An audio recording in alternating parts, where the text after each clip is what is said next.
கிலாப்பழம், இதுக்கு பேர் தான் கிலாக்காய் பழம். இதுக்கு பேர் நாப்பழம். என்ன டேஸ்ட்?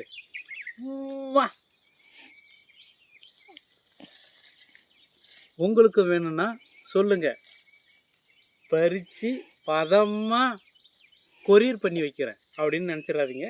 நம்ம கொரியர்லாம் பண்ண தெரியாது. வீடியோவை பார்த்து சாப்பிட்ற மாதிரி ரசித்துக்க வேண்டியது தான்.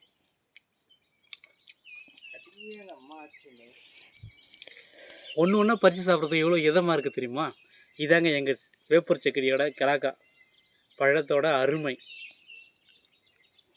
லைட்டாக ரவுண்டு பால் வரும், அதை லைட்டாக அப்படி சிந்திட்டு ஆழு இதமா கேட்கவா தேவை.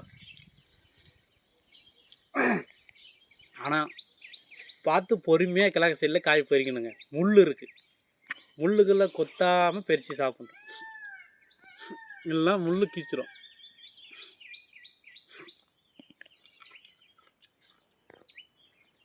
போதும்.